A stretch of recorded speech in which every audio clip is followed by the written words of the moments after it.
has recently been fierce in the U.S. with a lot of intense lobbying. And they're seeing these big negative numbers and their confidence gets affected.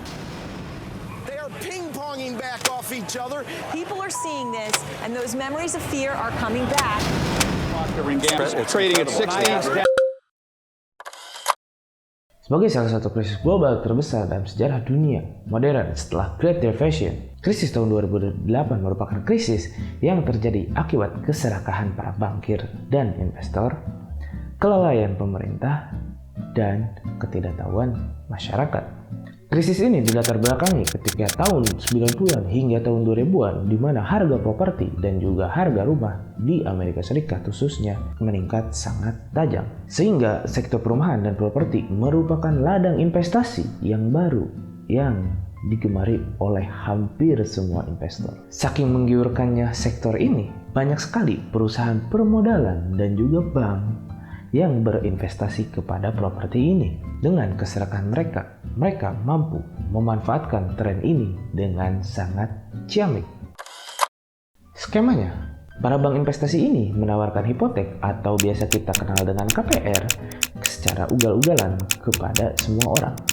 Hampir seluruh masyarakat diberikan kemudahan untuk mengajukan pinjaman KPR atau pinjaman hipotek.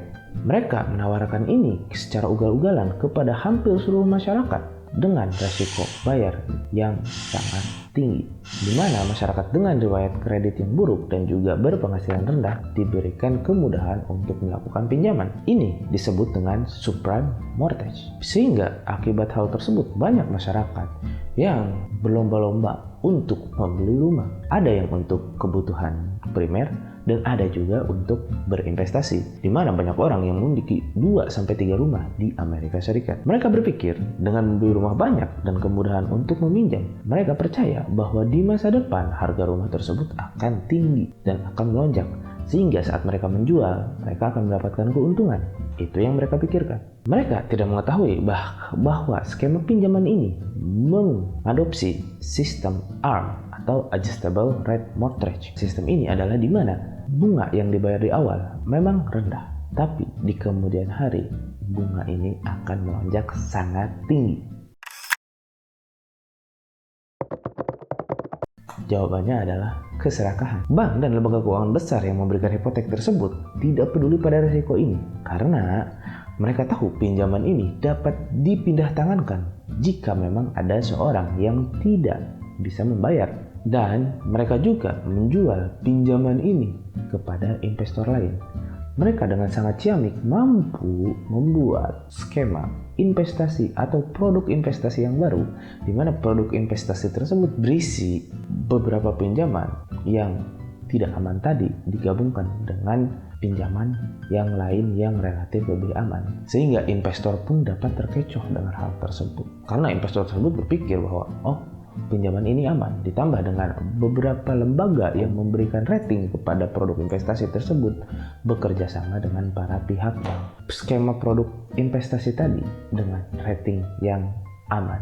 Skema produk tersebut yaitu disebut dengan MBS atau Mortgage Backed Securities. Para investor berpikir bahwa dengan membeli ini mereka akan mendapatkan keuntungan di kemudian hari karena mereka juga berpikir bahwa harga rumah akan terus naik.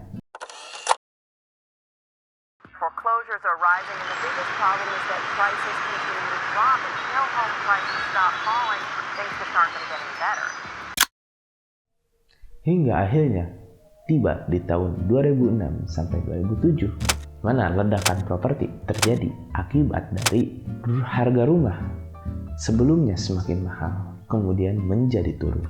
Ini dapat terjadi karena banyak rumah yang gagal bayar. Dengan turunnya harga properti ini, maka banyak kelebihan pasokan rumah di Amerika Serikat karena menurunnya minat pembeli. Mengapa minat pembeli menjadi turun terhadap rumah? Karena harganya yang sangat mahal tadi.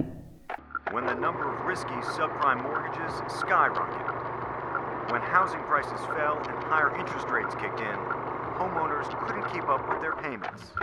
Yang artinya banyak peminjam yang gagal bayar, terutama mereka yang tadi disebut dengan subprime mortgage, di mana mereka memang dari awal merupakan peminjam dengan risiko bayar yang tinggi. Kemudian bagi mereka yang membeli rumah untuk berinvestasi, mereka menghentikan cicilan mereka. Karena apa? Karena ya harga rumah sudah semakin menurun, sehingga apa yang mereka bayar lebih mahal daripada apa yang akan mereka jual nantinya jika rumah tersebut memang ada yang membeli. Sehingga banyak rumah yang kosong dan disita oleh bank. Ketika harga rumah dan properti mulai anjlok atau turun, lalu nilai MBS yang dipegang oleh bank dan investor tadi ikut turun.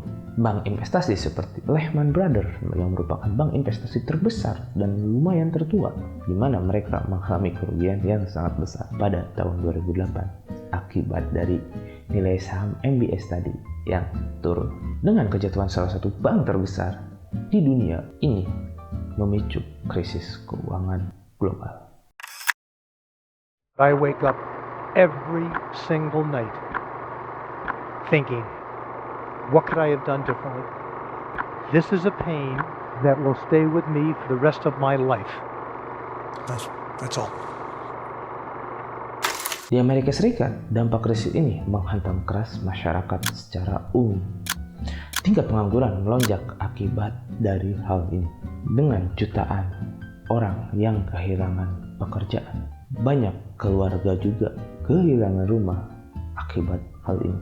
Orang-orang yang sebelumnya merasa aman secara finansial, kini tiba-tiba kehilangan segalanya. Dari mulai pekerjaan, tabungan, hingga rasa percaya diri. Ketidakpastian ini kemudian ditambah dengan bahwa pemerintah US malah menyelamatkan para bank-bank yang sebelumnya bangkrut, seperti Lehman Brothers, dengan memberikan dana talangan atau dana bailout sebesar 700 miliar US dollar. Masyarakat berpikir bahwa uang pajak mereka seharusnya tidak dibiarkan untuk memberikan dana talangan kepada para bank-bank besar tadi. Untuk mencegah kekacauan ekonomi lebih lanjut, maka pemerintah AS dan bank sentral di AS atau The Fed mengeluarkan langkah drastis di mana mereka memperkenalkan sistem yang disebut dengan quantitative easing.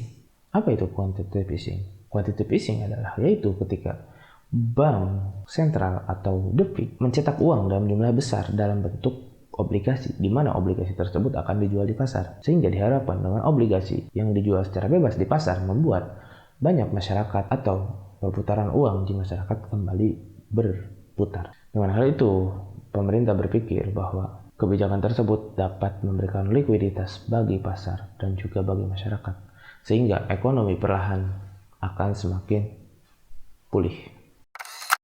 Bagi banyak orang, trauma di krisis 2008 masih membekas. Rasa tidak percaya kepada lembaga keuangan khususnya di US tetap ada. Krisis ini menjadi pengingat bahwa ketika keserakahan sudah menguasai, maka kehancuranlah yang akan datang.